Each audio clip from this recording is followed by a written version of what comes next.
Hey, Tracy. You're going to have to unmute yourself. There's a mic button. There you go. Got it. Perfect. How are you doing? Good. How are you? I'm awesome. I'm now awesome. I was a little frazzled at the start, but I was actually raced to get home, and I was like, oh, I'm a little bit late, so maybe I didn't miss so much. no, you didn't. You didn't. I That's good. mean, yeah. So thank God. It always works out. Yeah, it does. Yeah. And I had faith, and I don't like being late for things. Hence it was a frazzle, but I calmed myself down and figured everything out. So that was awesome. And Trevor fortunately was able to jump on the phone and again walk me through it a couple times. So I did it. There you Good. go. That's Okay, good. so how can I help you tonight? So I wanted to do the profile too. So I think this is probably my third or fourth time listening to you, and I've just been very intrigued. And then finally last week, I'm like, all right, I'm going to do this next week. I Cool. said, because I was a little bit, I don't know. I guess I'm one of these people that sits back and kind of watches first before No, I'll no, say, no, no, no, no, no, don't say anything more okay. about that. But tell me about yourself, but without telling me the stuff that's behavioral. So, what do you do? Um, what do you do? So, yeah, so I've been working in corporate for 30 years. My background is in engineering. Currently, I'm a product manager, work in the defense industry. Married, two stepkids, recently, new baby in the family. Nice. So that's kind of pretty fun. Um, lots of friends, big cyclist. Actually, that's where I was out riding my bike tonight and raced home. Said I got a meeting. I have to attend. And they're like, you can't stay. I'm like, no, I got to go. Yeah, yeah, and then yeah, you But, just cycle away. Yep. yeah. Okay. Cool. Interesting. Okay, so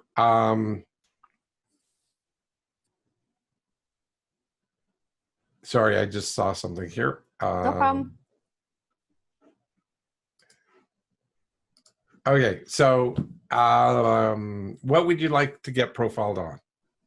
So, business. I guess I have some pretty, I would guess say lofty goals, what I want to achieve in the next 10 months. I think that I definitely have some lofty goals. And I think my challenge is the belief of me achieving it. But I Yeah. think that's something I've struggled with my whole forever. Yep. What kind of lofty goals? Can you name a goal of yours? Yeah, I want to retire from corporate in 10 months. Okay, interesting. And you're replacing that. Did I meet you at at NES or see Yes, you and I there? actually met you in Orlando for a brief moment in the lobby when you came to do, I think, the 3-day workshop Right. with everybody. Yeah.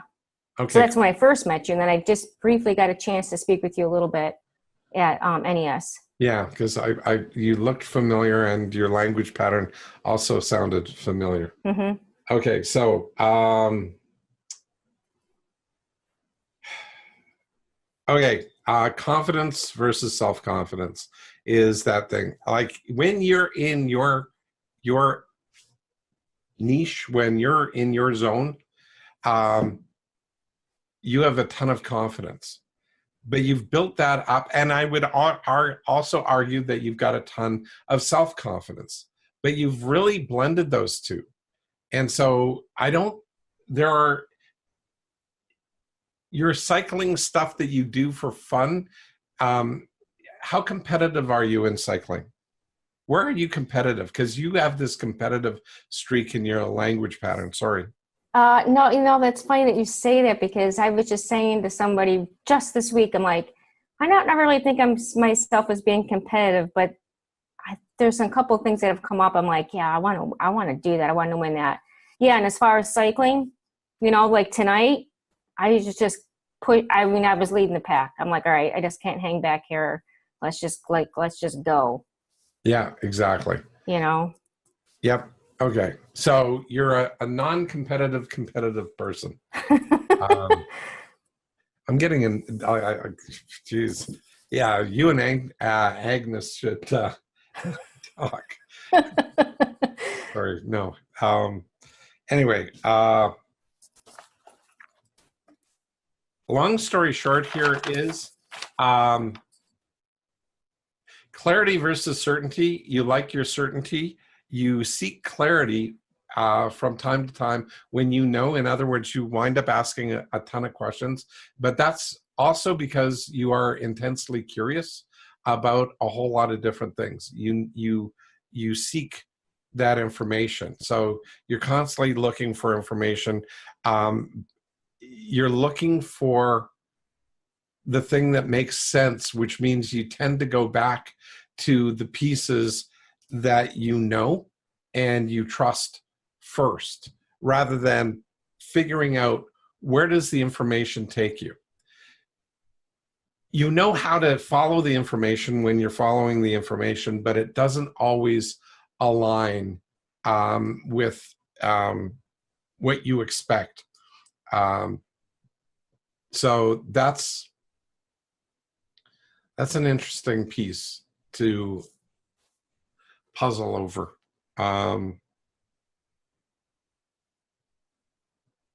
Your goal right now, what do you need to do to actually, the funny thing is you have a discipline in your language pattern, and you can problem solve really well for the most part.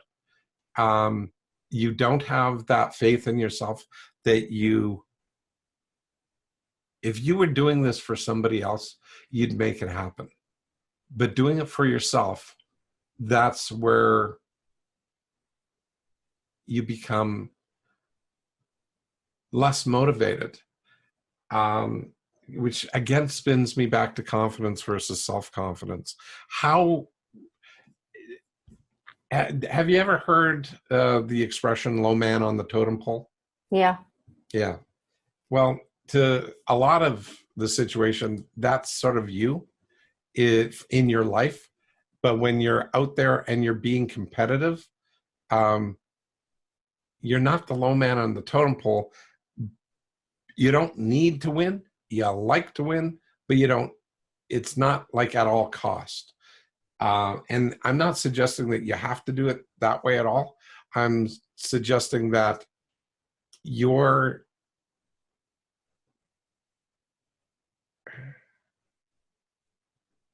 don't always make it easy for yourself because you don't evaluate your strengths. You're constantly focusing on your gaps and weaknesses. Mm-hmm. And, that's an unfortunate thing a lot of people have. And Brent, you do this too. And that is, you focus on those things that you're not good at because you think you have to be good at everything. Well, not everything, but these things that you're doing. And I would say start focusing on your strengths. And you've got a ton of strengths, and you've got a ton of strengths from the corporate world.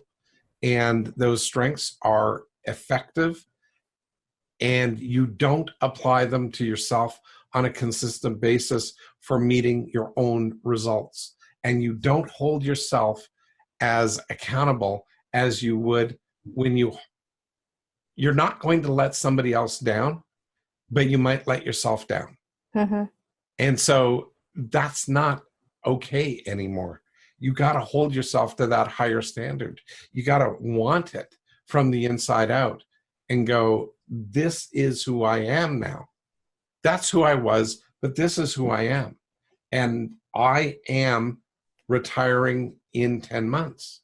And in order to do that, it means what? Get that list, because you have that organized mind that you can actually do it. And then chunk it down. And then only focus on the first 3 things. And if it overwhelms you getting a big list, then figure out where you start and where you want to go. And think about it in terms of okay, what's my desired result? Now, part of the issue that I'm going to share with you guys here tonight is I'm not a fan of goal setting, because goal setting for individuals, even in corporations, does not have a very good track record. Okay? Like, I did a study back, about 20 plus years ago now, but it's still valid. Human behaviors have not changed, and people still do a lot of goal setting. I've got two stories. I'll try and keep both tight. The first one was I got hired on by a top 1,000 company in Canada here.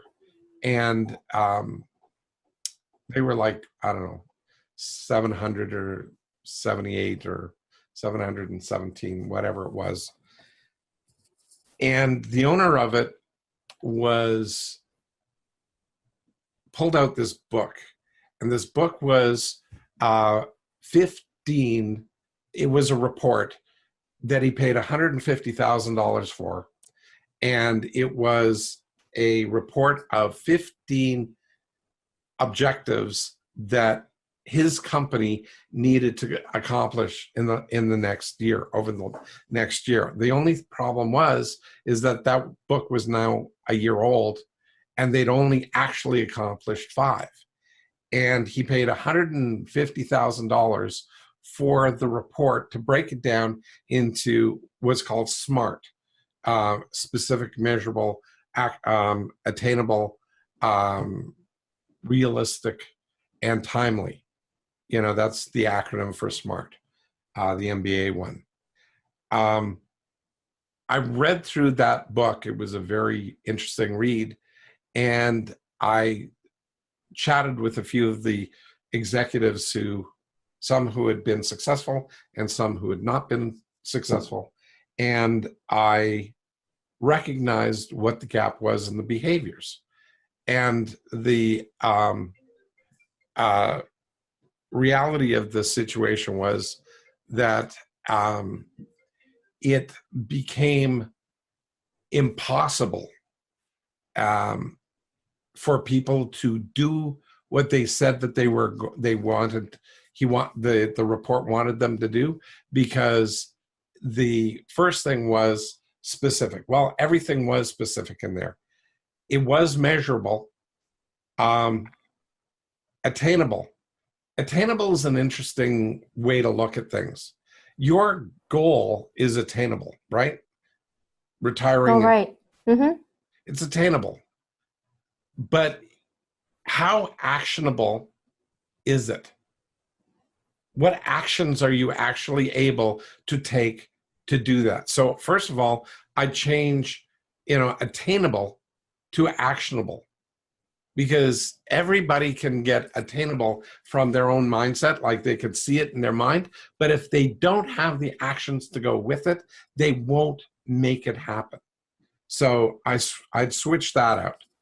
And then realistic is another thing. What's realistic for you and what's realistic for me are very different things, because it's an incredibly subjective view. So I drop realistic and I go after reasonable. What's reasonable? In other words, and then you have to understand my driver for reasonable goes back to the legal terminology of reasonable. A judge needs to be reasonable, and they use what's called the reasonable man theory on the bench. So when a judge is making a decision and doesn't have a jury to make the decision for him, basically, and he just guides the legal process, he has to disassociate himself from his own personal beliefs and take on a persona of a reasonable man out of society who happens to know the law. Okay? But that reasonable man must represent society as a whole as a reasonable man, and the judge has to make the decision according to that reasonable view. And that means that the majority of people seeing that view would tend to agree with it, as opposed to just his own biased viewpoint. So reasonable has to be tested. And again, internal versus external. Reasonableness is always externally verifiable. Okay, so you've got to be able to see that it's it's doable in really clear ways. I don't see that you're seeing your stuff as externally verifiable. I see it as internally, you're viewing it as realistic, but not necessarily reasonable. And you're not finding those pieces, because when you find it as reasonable, it will become simple to make this thing happen in 10 months. Okay? Not stupid easy, but simple. It's clear and it's simple. And it's not complicated. It's complex, but it's not complicated. Okay? Yeah. And then timely. Timely is timely. It's the same thing. And you've got your timeliness down. It's 10 months. So you've set a timeline for yourself, and that sort of thing. Now, to test your timeline, you take reasonable, what are those pieces that you need to do reasonably to make it all happen? And what you wind up getting is, it's got to wind up kicking back to the start, which is specific, may not be simple. It may be specific, but it may not be simple enough to actually execute.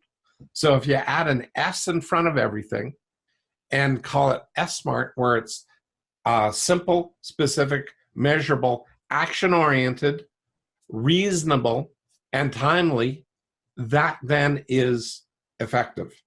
And that works very, very well for people. And it's a mind model called the S-Smart. Okay. Okay. Thank you. Because that's not how your brain is working with you. But I bet if I spent a day with you at work, that's much more probably how you view yourself at work, and you keep on breaking things down into executable chunks for the people around you and for yourself. That it's simple enough to do in that executable chunk. Mm-hmm. You don't make it that executable for you. You chunk it up instead of chunking it down. And I go chunk it down, make it small, make it a lot of them, but they go fast. They go much, much, much faster. Okay? Yeah. Yeah. Yeah, thank you. And it's pretty much spot on too. Cool. What So you said. So what was spot on for you? just the fact of internally, it's like, how do I believe that I can do this, but then it's like, how do I do this? I feel like it's like not like, right, taking that elephant one bite at a time. What's that one bite? Yep, exactly. And this is where that internal needs to be externalized. Mm-hmm. That's how come I can't tell you how important internal versus external is when we're starting our own businesses, when we're taking control of our own life. We have to focus on how we externalize stuff. It's absolutely critical. Okay? Yeah. Thank you. Okay, I'll save the other story for next time or somebody else. Really, really quick. So last week you had posted the link for that course. Do you still have that? I wrote it down. I was going to go and get it. And yes, I do. By the way, okay. You don't have to do it right now. I know there's other people online. That's fine. I just wanted to, Okay, so later is good. where I will post that is on. Have you ever found my Facebook page? Oh yeah, they did put it in a live last week, didn't they? Yeah. In the comments. Okay, yeah. I'll go back and take a look at that. Thank you. Okay, great. Go find it there, or just message me, and I'll find you it and send it to you. All right, great. Thanks. I appreciate it. Okay. And if somebody else out there can go do that and post it here in this thing, and I think I screwed up and I didn't bring up Facebook Live tonight. Yet I whatever. Anyway, it is what it is. I just found another thing I screwed up on. That's okay. Hey, I got this thing going. That's a major. Okay. Hey, you know what? I started judging myself. Everybody, this is a Blair Dunkley right now lesson. This is me doing my mind models to myself in the moment. Did you hear me starting to sort of go back and beat myself up a little bit, making judgment? Did you hear me stop and evaluate what I did do that worked, not what I didn't do that didn't work? Okay. And that, oh, thank you, Constance, for doing that. The order page. And you know what? These are it took me, I don't know, 5 seconds to stop an ineffective behavior that I was doing to myself. And just out of sheer practice, I don't like making those mistakes, but it's not about not screwing up. It's about recovery. It's about real time, in the moment, recovering and refocusing. And Brent, I'm going to kick your ass, guy, because honest to God, I just did that. I just caught myself and I changed my behavior. Now, I do know what behavior to change it to, and I go, this isn't working for me. I know what to do next time, and that is go out there and plan even further in advance and do it so that I can get everything going and dot all the T's, cross all the I's. But notice what I did that was effective, because otherwise you beat the crap out of yourself, you feel terrible, and it doesn't work. Okay, life is too short. So figure out how to make incremental improvements on the things that you're strong at, and then bring in the things that you didn't do well and make them, more effective down the line. That's the models. That's what mind models do. Does that work for you, Tracy? Yes, it does. Very much. Okay. I mean, I see that you could do exactly what I do, but you got to do it to yourself. You can't just do it to others, because I was hearing in your language that you would take care of others like I took care of myself, but you do it to somebody else and do it so effortlessly. But oh yeah, I just told somebody, I said, don't worry, I won't let you down. Those were my exact words. When you said that, I'm like, I just said that last week. I said, don't worry, I will not let you down. Yeah. And you won't, but you'll let yourself down, unfortunately. So now these mind models help you not put yourself in that box, so that you can now say, hey, Blair, I won't let myself down. I might make mistakes. Nobody's perfect, but I'm going to recover and I'm going to get better and incrementally get better and better and better. And that's how it always works. Okay? Yeah, okay. This has been very, very helpful. Thank you. Oh, no problem. My pleasure.